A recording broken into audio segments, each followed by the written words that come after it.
What's going on, everyone? You're listening to the Asian MMA podcast, where we talk about everything and anything going on in the world of Asian MMA. I'm Dana Bluin, and this episode is brought to you by the city of Bangkok, where amazing things happen. This episode is actually an interview with Mostafa Ibrahim Radi, who is the opponent of Javier Trujillo, who we interviewed last week. So without further ado, let's get right into the interview with Mostafa. Mostafa, man, thank you for taking the time to talk to me. Thank you for having me. I appreciate it. Thank you so much. Yeah, I'm excited. You got a fight coming up in Full Metal Dojo end of this month. Mm-hmm. You know, Yes, how are you feeling about that? I'm feeling pretty good. Like, I'm not gonna lie, training is grueling, especially the last couple of weeks is always a time to turn up the heat, So I'm in the last week of hard training, and it's a lot of sparring on sparring on sparring, And sometimes it takes a toll on you, but you gotta stay focused and remember the task. Like, okay, I gotta make him pay for putting me through all this hard work, So I'm looking forward to it. You're facing Javier Trujillo, who has fought in FMD before, and he fought your coach's last fight. Yes, sir. Yeah. And he fought Metal Dojo, my coach and my very good friend as well. And Medi's a monster. Yeah, he's an animal, inside like, if you meet him, he's such a nice guy, but when you see him fighting, he's just a machine, That's really true, because I've met Medi a few times, and he's a really mild-mannered guy. Yeah, he's the nicest guy I'll ever meet, But then when you watch him fight, he's just a whole other person, he's a machine. You guys coming out of Monarchy, you kind of all have that sort of really style where you just grind. Yeah, I'd say I'm a bit like, most people expect a certain style from me just from being from this gym, Most people just think, Monarchy, this certain style, and they kind of associate me with it. But my style is a bit different than the rest, How so? I'd say I'm very I like to approach it very tactically. I like a good technical fight, I like a very technical fight. I'm not worried about getting in the brawl, but I pride myself in good defense and good takedown defense and a good fight IQ, And then I'd say everyone else has a higher work rate than me, like especially Mahdi, Aguilan. All these guys have a very, very high work rate, That's their style, and they do it so well. But for me, it's a bit hard to do that style because I'm a bit lazy. So yeah. So you see yourself more as like more of like a striker then? Yeah, I'd say I'm definitely more of a striker, but just being in the gym all the time, like having a guy like Bruno, forces you to work jiu-jitsu, makes you fall in love with it. Like, since I come to the gym and met Bruno and started working with him, I've absolutely fell in love with grappling, and then made me improve on it a lot, made me improve on my wrestling, working with Mehdi as well. So we've got a pretty tight team, And this is your third fight coming up? Your third pro fight? This is my third pro fight, yes, sir. But you had an amateur background before this, right? I've had a 5-0 amateur background before this for a while. So you actually got a lot more experience than a 1-1 record would lead on. Yeah. I mean, look, if you count amateur experience and I've been training for quite a while, I didn't get the opportunities that I wanted to, and not to complain and cry about it, but I'd always had to look for fights, and it was hard to get fights, understandably, because I live in a country that I'm not from, and when you're from a certain place, you know how the politics are. People want to put the local boys on instead of put you on somebody who's not really from the place. Even though I'm based out here in Malaysia and I train out here and I do represent Malaysia as well, it's hard sometimes to get booked for shows. But to my luck, FMD gave me this opportunity, and I look forward to making the best out of it. Yeah, FMD is a great promotion. To your point, though, with the amateur stuff and kind of the local side of things, we even saw Mima cut the foreign pride division in their last season. Yeah. They took that down as well for some reason. I mean, the last ones that they had a lot of hype behind it, had a lot of buzz around it, and produced a lot of guys that were pretty good and produced a lot of good fights. So I didn't see why wouldn't you want to have a platform like that, especially because considering like not everybody on the fighting scene is Malaysian, but they take pride in the country and they sort of represented themselves, And I thought the foreign pride division, like you said, made for some very interesting fights throughout the season. So I was a little surprised when when they sort of cut that, and it also took away a fantastic opportunity from fighters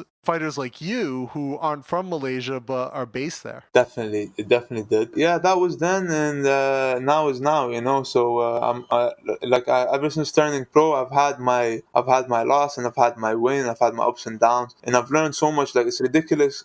And it's so cliche how people always say, "Oh, I've learned so much from my loss." But it like, honestly, I've never learned more from a fight than the fight that I've lost. I've learned so much, and it changed so much in me. Not only my approach, my understanding of fighting.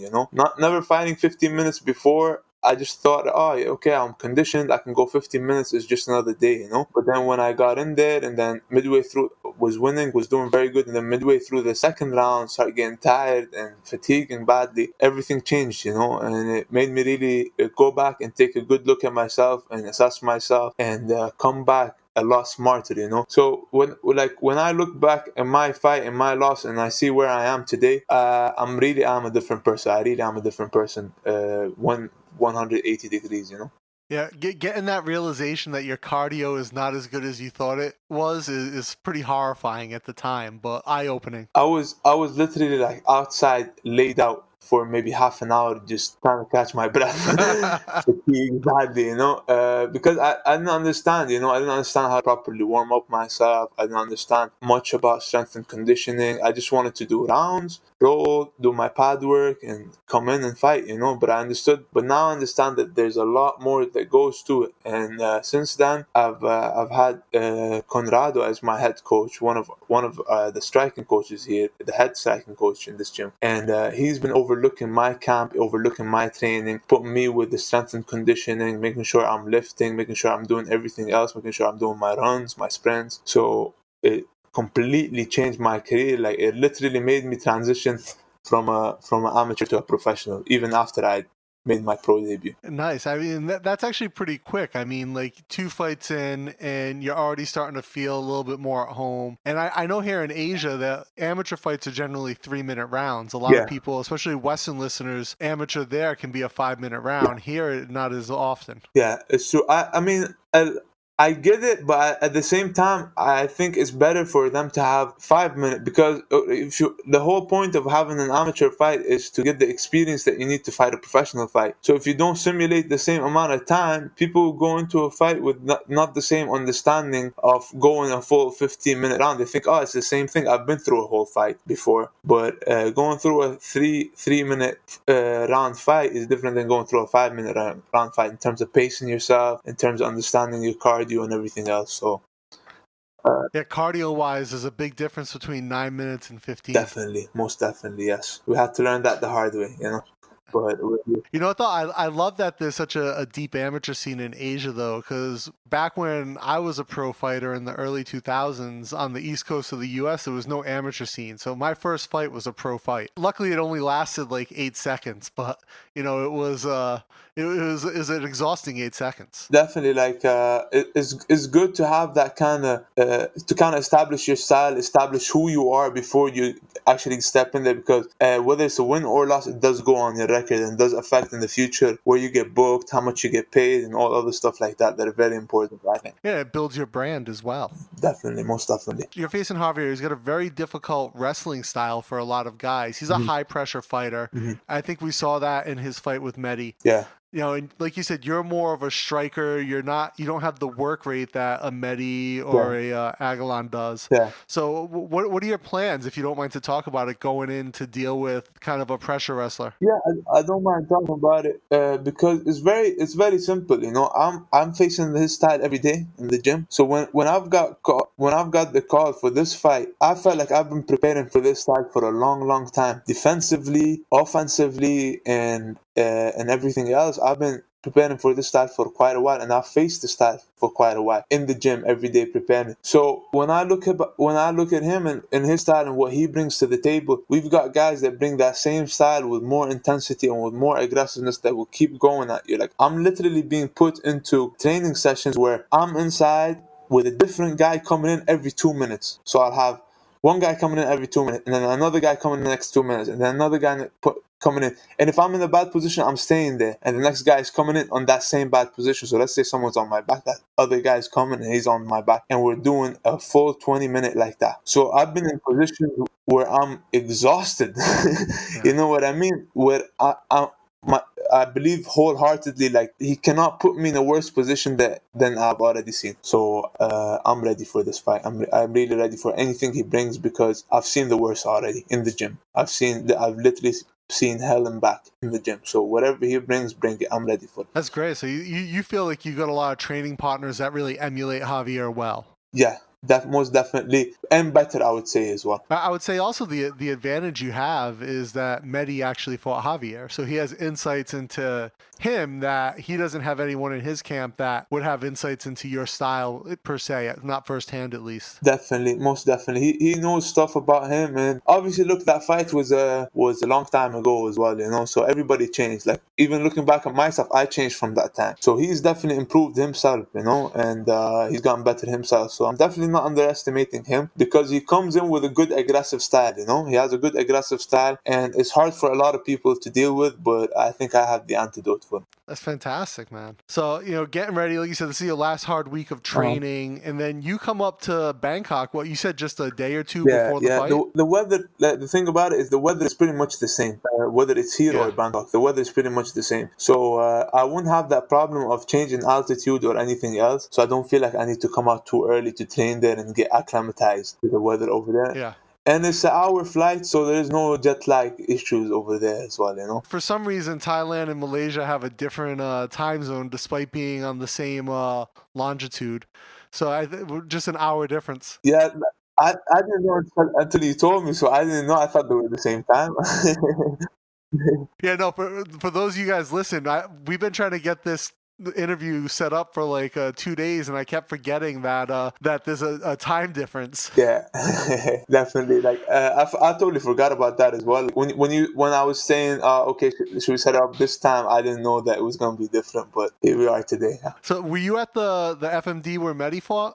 No, I didn't go to watch it. I wasn't there live. So if you've never been to an FMD before, it's a very unique experience. It's very much like theater, but with fights. Yeah.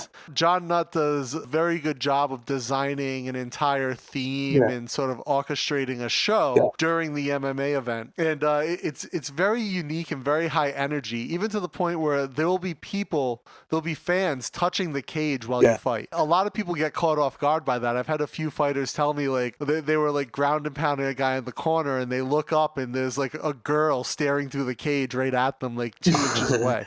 I mean, look, to be very honest with you, like, people have been telling me this as well, like, oh, how are you gonna deal with the pressure of being in that location? For me, the location does not matter at all. The opponent doesn't matter at all. The only thing that matters is myself, you know. When I show up ready, when I show up mentally strong, I believe that nobody can beat me. I really do have that belief in my mind. So it could be there in the nightclub. It could be in some alley somewhere. It could be in the street. It could be in the airport. It could be in a cafe. It does not matter for me. A fight's a fight. It's just about your mental readiness. It's all about my mental readiness. Whenever I show up to fight, and every time I've showed up to fight, I was mentally ready and I was mentally there. This time, being as prepared as I am, I predict that I will be ready. I'll be ready to throw down, you know. So the venue and everything that comes with it does not distract me at all. For me, it's just noise in the back. Fantastic, man. That's awesome. So a lot of people use FMD as sort of a stepping stone or a springboard into a bigger promotion or to the next level of their career. What are you hoping to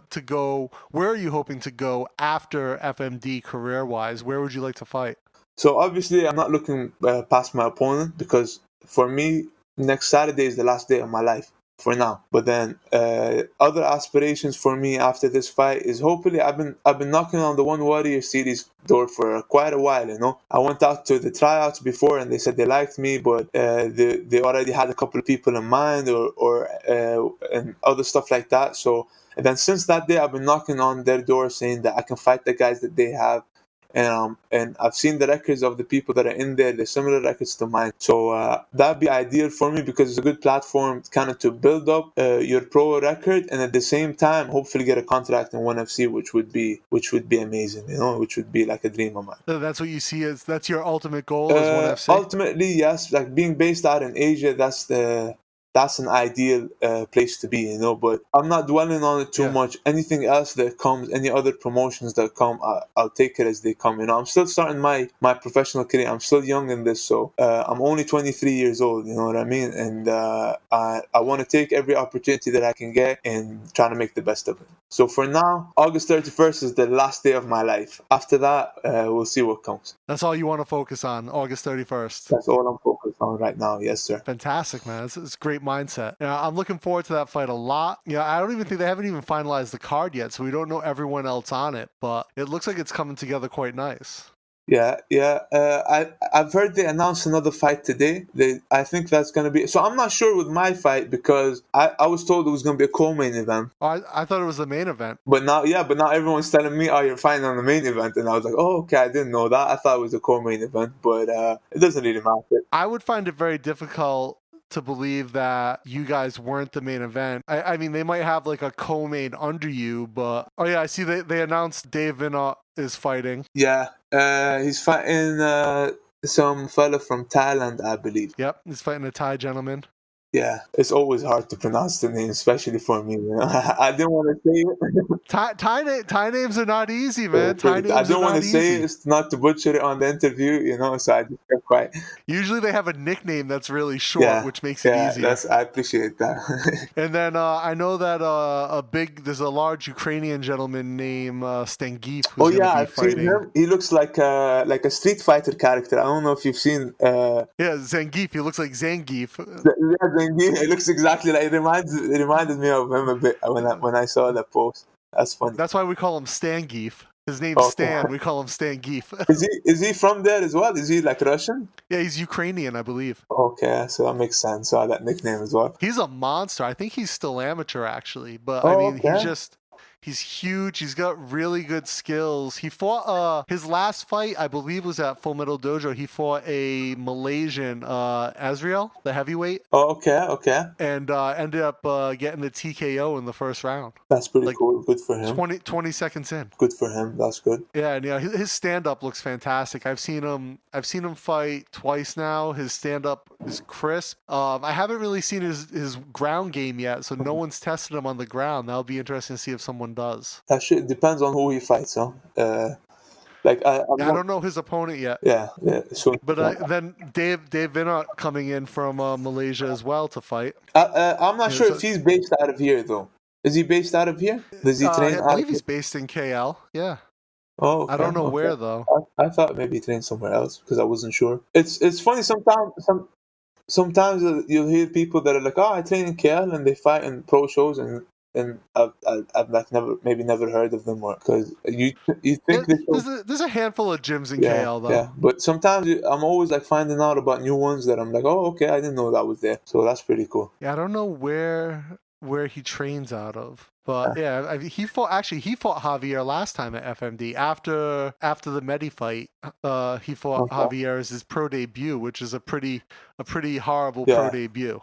Yeah, it's a tough one on your first fight. Yeah, but I mean, he had a lot of Mima experience. He had, like you, he had a very deep amateur record. That's one of the things I loved about Mima. It gave a lot of you guys in Malaysia, well, a lot of the Malaysians, a very deep amateur experience. Yeah, definitely, most definitely. There was a couple of more shows as well, like a couple more amateur shows, and they did pro fight. There was Golden Warriors, a good friend of you who would run it, Matt Pelino. Yeah, I know Matt. He'd always give us opportunities, and Matt would always give us opportunities, so he was always good to us, and helped us out, gave us opportunities on that show, and that was a pretty cool show as well, like because they do it in a gym, but the gym is set up like a venue basically because it has a stand for all people to sit in. Wow. Yeah, so you come out and there's a cage, there's the official size cage as well, and then on top of you there's all stands for people to sit in, and it's surprisingly cool, and they'll have like like big events over there, and they got me and a couple of my teammates to fight there a couple of times, so that was pretty good. They were in Penang, right? Yeah, they were in Penang, yes, sir. Oh, one of the other things is the FMD cage is very small. Yeah, I've been told that. Maddie was telling me that as well. So was my last one. My last one was in a quite a small cage. You gotta I made the adjustments in training for that. I kept that in mind in training because you gotta factor in the fact that there wouldn't be much room to move around. It makes for a very fast pace. It makes for a very fast pace and a lot more cage fighting. A lot more cage fighting. It's good for grapplers especially. It's good for grapplers, definitely. Yeah, most definitely. And it makes up for a lot more cage fighting on the cage, and yeah. So we kept that in mind throughout the camp and made sure we got everything covered. Nice. In all aspects. That's an exciting fight, man. I'm excited to see that just because of the clash of styles and I know that you guys train hard down there. I know he's up at Team Quest now, so it's just going to be a fantastic fight. Yeah, I'm looking forward to it. I really am. I'm always excited for fights, but for this one, it just got a special feeling to it. So this is going to be a showcase of skill. I really want to show the people of Thailand and people in that scene that we're working really, really hard all year around, and I want to prove that, And like you said, you're not looking past August 31st, but I'm hopeful that FMD is a springboard for you to bigger and better things. I hope so. Hopefully. All right, Mostafa, man, thank you for taking the time to talk to me. I really appreciate it. Thank you for giving me the time. Guys like you who are helping fight, because you're literally helping us out, put the word out there and promote our fights. I really, really, really do appreciate guys like you because you help the sport grow in this area in a big way. So thank you so much. Thank you so much, man. Thank you. I appreciate that. Hey, how can anyone who's listening wants to follow you on social? Where can they do it? Yes, sir. Mostafa with the OMOSTAFA space RADI. That's Instagram and Facebook. That's my athlete page as well on Facebook. So follow me. I don't have Twitter, but I'll have one soon. Great, guys. All those links will be in the show notes. Mostafa, good luck on the 31st. Thank you. Thank you so much, sir. Thank you. Have a good one.